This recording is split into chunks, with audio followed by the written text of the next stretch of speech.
Hello, welcome to another Kickstarter stress test where we look at Kickstarter campaigns pretending we are the ideal target audience for them and see if anything is stopping us from pledging. Okay, so we're switching gears a bit and we're looking at campaigns which are doing really well right now or that, caught my eye and trying to see what we can learn from them. Or maybe there is something wrong. I don't know. Let's figure out. So I want to look at burning banners. And the only reason this one caught my eye is the colors. Okay, we have this beautiful red and this blue background and what looks like amazing artwork. And this is the tiny thing that made me stop scrolling. I was going down, and whoa, that looks interesting. Okay, see, tiny is funded in 2 hours, but that usually doesn't matter, to me at least. It just means that this is most likely a successful campaign. And I see all these little images, but they're so tiny I cannot even make them out. But the color palette is just enough to remind me of retro fantasy art, of choose your own adventure books, all these fantasy old Dragonlance books, things like that. I'm like, okay, I want to learn more about this. So we have Burning Banners, an immersive fantasy campaign for 2 to 6 players, designed and illustrated by Acclaim, Magic the Gathering, and D&D. I'm excited. I don't even know who this is. But we have the player count. I know this is for me. I play with 2 players, and designed and illustrated by someone I definitely should know about. Okay? This wasn't just by chance giving me retro vibes. This is probably done by someone really famous. Okay, and I can see 80,000. Okay, this looks like a good thing to learn about. So, Burning Banners, an immersive fantasy game for 2 to 6 players, designed and illustrated by Acclaim, Magic the Gathering, and D&D artist Christopher Moeller. Okay, and I'm terrible with names, and I don't remember, but I probably know this guy. I probably should. I just forget names a lot. But I recognize this style. I definitely do. And this looks like a campaign that's doing really well. 4 days to go, so I need to make my decision soon. Let's see the video. Yeah, let's see what happens. 500 years have passed since the World Wound. Plotting her sinister reign from the shadows, Lilith, the immortal sorceress, prepares for a return to power. The time has come to unleash vengeance upon this unsuspecting realm. Welcome. Okay, that was the it started losing me because we've heard this fantasy introduction so many times, and then we had that suddenly zoom in to this beautiful map. Okay, this could have happened a little bit earlier, but I understand. I totally understand. To the world of Burning Banners, Rage of the That was a good cut. That was a surprising cut, and this Witch Queen. The fact that this is actually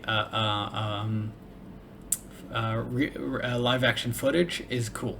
I even love the fact that there's a little bit of a crease here, just to give that worn out feeling of vintage stuff. A tabletop fantasy board game ready to transport you to the heart of Kalar and put your command skills to the ultimate test. Lead your forces, forge alliances, and shape the destiny of 6 unique kingdoms as you explore this magical world across 4 hand-drawn boards. Is it just me, or does the narrator sound a bit bored? I mean, she was saying boards, but it just sounded like she wasn't as excited about what she's reading about. I'm still excited. I want to know more. We're going to be traveling along this map. That's cool. Okay. How far are we into the video? 51 seconds. I still don't know anything gameplay-wise. Okay? This is just that. Cool fantasy theme, beautiful art, board. What's next? Designed and illustrated by acclaimed fantasy artist Christopher Moeller, Burning Banners is brought to life with a breathtaking fusion of immersive artwork and engaging gameplay that grows with your group. I I still don't know anything about this game. Grows with your group. Is this competitive or cooperative? With 29 scenarios, you can experience the tactical thrill of a battle within an evening, or dive into an epic conflict spanning more than a decade. Wait, what? More than a decade in the game, not outside the game, I hope. Okay? That was a great selling point. Seeing those pages, that was wonderful. Seeing just, you get all this content. That's amazing. That line was a little bit confusing, but yeah, I'll give it a pass. Choose your kingdom wisely, for each holds a pivotal role in the conflicts to come. Build your army from the array of units at your beck and call. From utility miners who gather gold deep beneath the earth, to elite fighting forces, to the mythical wilds of feral rat hordes and towering frost giants. Level up, unleash the might of heroes, monsters, ancient magic, and powerful artifacts. Okay, it's funny that we are now at the 1 minute and 48 second mark. I'm very interested at the completion rates of this video. Again, I'm always saying this. I'm not trying to diss. I'm not really trying to not be hard. I'm trying to be fair. Personally, I feel like my attention drifted away. Why did that happen? Why did that happen? Because no new information was given. It's like in a dramatic scene between two characters having a conflict. So the rules of screenwriting is you always want to escalate. You always want the next line to be harsher than the first. It always goes up until it reaches its climax. If at a certain point you're finding your characters going, I'm not, am too, am not, is that right? That's how kids fight. Then that means that the scene is dead. It's literally, it's stopped on its tracks. We have been going in circles about the fact that this is beautiful art and it's fantasy adventure, and you go and adventures, and I got that. I'm excited. Now, if you don't have anything else to show me, that's like, and you showed me the book, that's exciting. The video can end already. There's nothing else if there isn't anything else to be said, but there might be, we'll see. But me as a fan, I don't think I got past this point, but let's see. In the advanced game. Whether you join forces with the invaders or stand with the resistance. She literally sighed here.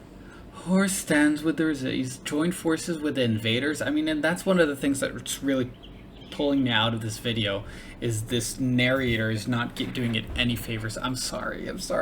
There's like some direction, I guess, that could have gone into it. Something with the sound quality. So wait, you can join the invaders? Every decision you make will shape the fate of Kalar. Okay. Will you heed the call?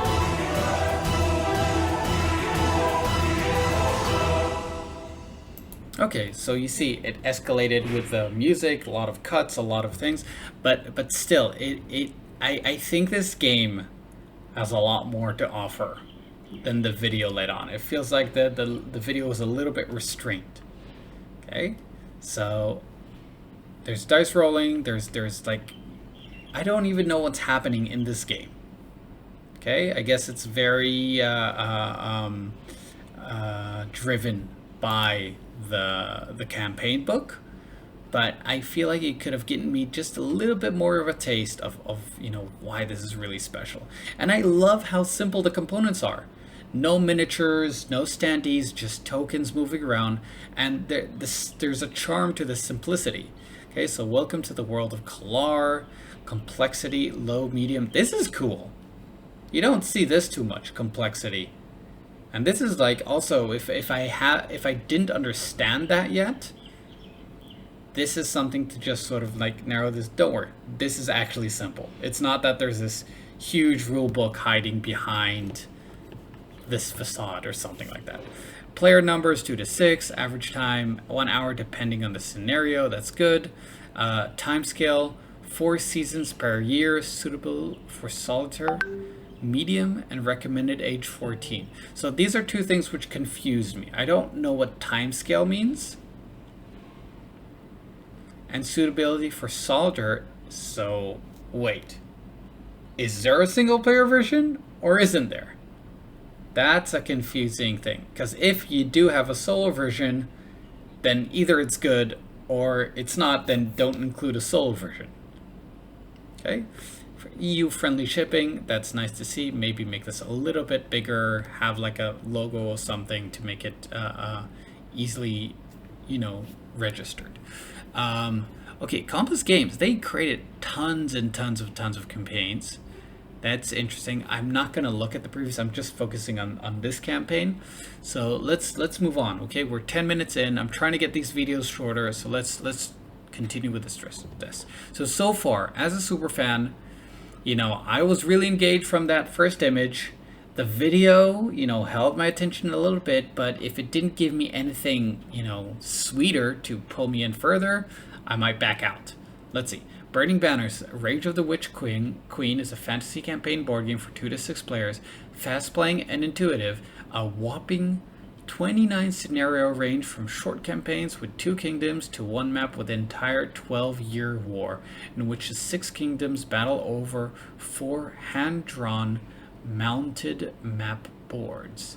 You see, there's some interesting things here. I'm still not entirely sure what that means. What is hand-drawn? Oh, so it's like, oh, the map is hand-drawn. Okay, I get it. It's just like hand-drawn. So no, I know the art looks good. Give me more about what I'm going to do with this game. So there's some cool stuff, but again, it's hinting at it. It's not making it clear. What do you do in this game? The rules include a quick playing basic game to get your group into action, as well as an advanced game to level up and challenge with magic, heroes, monsters, and more. March 1-inch armies and heroes through huge, lovingly detailed hexes as you explore the immersive world designed and illustrated by acclaimed fantasy artist Christopher Miller. The wait is over. Okay. Again, this is going on the same information over and over. And you know what the biggest, the craziest thing is that I still can't understand? Is this competitive or cooperative? I guess it's a sort of mix of both. But give me those key words that I could follow to understand. And if I'm missing like a vital detail that I missed and you're screaming at the screen, how didn't you notice it? If I missed something, it means that it's not clear enough. Okay, so current stretch goals. Okay, that's nice, having stretch goals on top. So I don't need to scroll back down over them. And right now I'll skim over them because I'm still, am I on the fence? I don't know if I want to get this yet. Because suppose I like it, for me, myself, the gamer. I need to figure out if this is good for my group. I need to see if my group will be down to playing this, otherwise this won't get played. I was already told that the solo version has medium suitability, so I don't want to do that. So give me this info. So we have the campaign book, we have the tokens, hand-drawn, yes, I get it that it's hand-drawn. I get the art is a great selling point. Okay? And you see, this is funny. The selling point of the game isn't the components. Okay? There's no miniatures, there's no standees, there's no plastic. It's not like you're going, look at all this stuff. So you don't need to have the what's in the box so high. If it's not such a big selling point, then don't have it there. We already have this like a spread like in the video, or have like one image. I guess this could be lower. Hand-drawn mounted maps. Yeah, the map is gorgeous. Why back now? Save $20 off MSRP. That's a great selling point. 2, get the game first with early shipping. Amazing selling point. And 3, unlock additional stretch goal upgrades. This is how a why back now image should look like. These are the things I care about as a backer.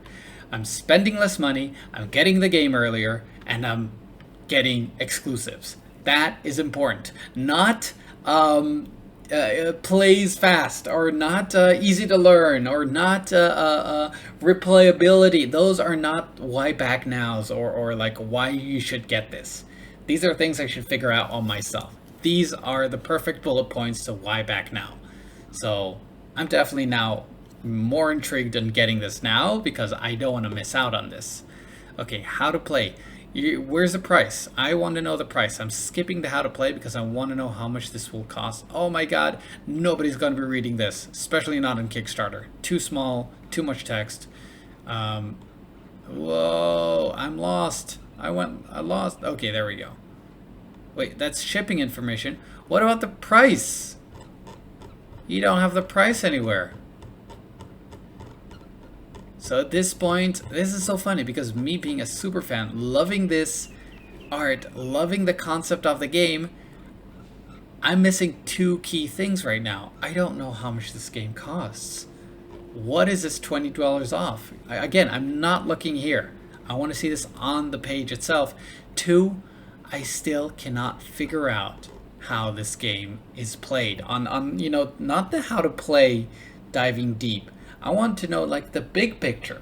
So let's scroll down here, see how much this cost. Okay, this is just one pledge level, which I like. Okay, that could work. $89. $89. That is a lot of money compared to the value which I've been presented with. And I know this is all hand drawn. This is a lot of work. You know, this is a big box, but this is a lot of money. This is a lot of money. And if I'm someone that has never heard of Compass Games before, I want in. I want in because I love the art style. And I love, you know, big campaigny games. That's what I get from now. That has retro vibes. It has, you know, this big map to explore, and it has a campaign to play. Okay, so it's like an RPG without a DM in a way. Still don't know if I'm with the other ones or against them. Okay, it seems like a mixture of both. And I feel like they're actually, you know, keeping some info away so you can discover it through the campaign. But wow, 89 is hard. And that's $20 off. That's really rough. Why is it so expensive? Yeah, I'm a little baffled. This is, and you know, apparently this was good enough for 737 people, and I imagine most of them are, you know, backers, like true super fans that have backed all the previous campaigns. Okay, so yeah, they did a lot of... Yes, okay. So these are war games and historical reenactment of historical battles. Now I understand why this is working, because this is an audience that comes back for more every time. This is such a strong hardcore audience. And yeah, I see that they're used to these types of prices. They're used to can I go back? Let's see the previous one. So it's funny, this was actually a huge step up from them. They went off brand. Okay, you see they have this certain branding that goes on, and this is off brand because also completely different style, and also it's fantasy compared to war game, historical war game. So yeah, I'm really interested in how this price point was reached and why is it so expensive. But it's really like the hardcore audience are going with this. They're coming because of the name. They're coming because of the pedigree of the designer that has made many successful games. So I imagine a lot of the audience carried over.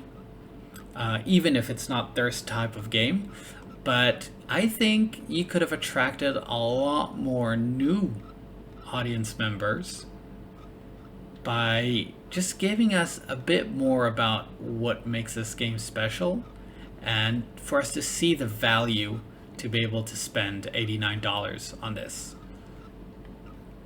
And yeah, this is amazing stuff. Pedigree and like stretch goals and yeah, great stuff. And you know, this campaign has been successful, so I'm not going to fault them for that.